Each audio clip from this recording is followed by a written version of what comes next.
দর্শক, যমুনা টেলিভিশনের ফেসবুক পেজে আপনাদের সকলকে স্বাগত জানাচ্ছি। আমি চট্টগ্রামের হাটাজারি ফরহাদাবাদ থেকে আপনাদের সাথে যুক্ত হয়েছি। আমি মামুনুর রশিদ অভি। জানাবো চট্টগ্রাম হাটাজারি উপজেলার মধ্যে যে বন্যার পানি, মানুষের যে ক্ষয়ক্ষতি হয়েছে, জানাবো সেই পরিস্থিতি জানাতে যুক্ত হয়েছি।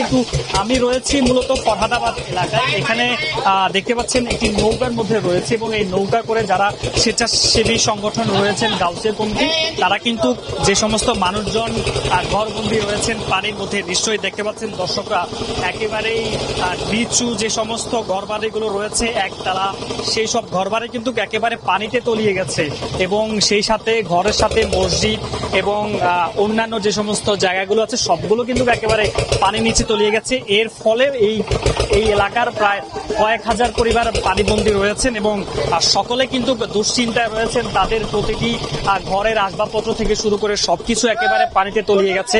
কিছুক্ষণ পরপর এই নৌকাগুলো একেবারে ভেতরে গিয়ে যে সমস্ত মানুষজন আটকে আছেন গত রাত থেকেই তাদেরকে উদ্ধার করার জন্য তারা যাচ্ছেন। এই স্বেচ্ছাসেবী সংগঠনগুলো অনেকে আসলে নিচে একতলা পানিতে ডোবার কারণে কিন্তু অনেকেই আসলে Redmi 13 স্টাইল বানাই দুনিয়া কাঁপায়। দোতলা তিনতলার উপরে ছাদের মধ্যে তারা আসলে আশ্রয় নিয়েছেন এবং অনেকেই, বিশেষ করে যারা আসলে বয়োবৃদ্ধ রয়েছেন এবং শিশু রয়েছেন, তারা অনেকটা আতঙ্কে রয়েছেন। আসলে এমন বন্যার পানি তারা আসলে জন্মের পর থেকে অনেকে দেখেনি, এমনটাই বলছেন।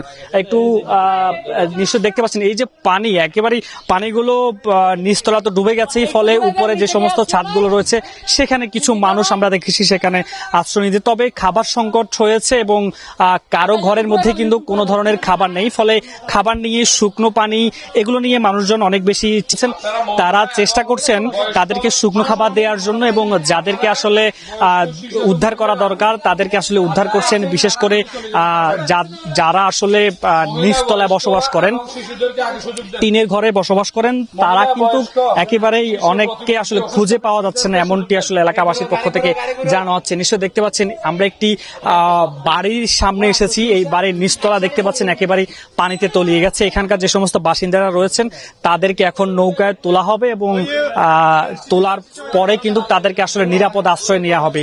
এই যে একটি চিত্র, এই একটি পরিবার নয়, এখানে কিন্তু একেবারেই হাজার হাজার পরিবার এই অবস্থার মধ্যে রয়েছেন এবং এই যে বন্যার পানিগুলো কিন্তু ক্রমান্বয়ে ধীরে ধীরে কিন্তু বন্যার পানি বাড়তেছে এবং বৃষ্টি কিন্তু হচ্ছে না। স্বস্তির বিষয় বৃষ্টি নেই, তবে পানি কিন্তু কমার কোনো সম্ভাবনা তারা দেখছেন না এবং আমরা সকাল থেকে দেখেছি এই জায়গাগুলোতে মানুষজন ঘরবন্দি হয়েছেন এবং অনেকে আসলে একেবারে গলা অবধি পানি পর্যন্ত তারা আসলে এই জায়গাগুলোতে থাকছেন। কোনো খাবার নেই, কোনো কিছু নেই, একেবারেই খুবই এটি কষ্টের একটি জীবন। আসলে ক্যামেরা দর্শক যারা রয়েছেন তারা যেমনটি দেখছেন তার চেয়ে কিন্তু বাস্তবে অনেক ভয়াবহ চিত্র। এখানকার মানুষজন যে পরিমাণ আতঙ্কে রয়েছেন, তারা আসলে এমন বন্যার সাক্ষী কখনো হননি। এই প্রথমবারের মতন অনেকে এই বন্যার সাক্ষী হয়েছেন।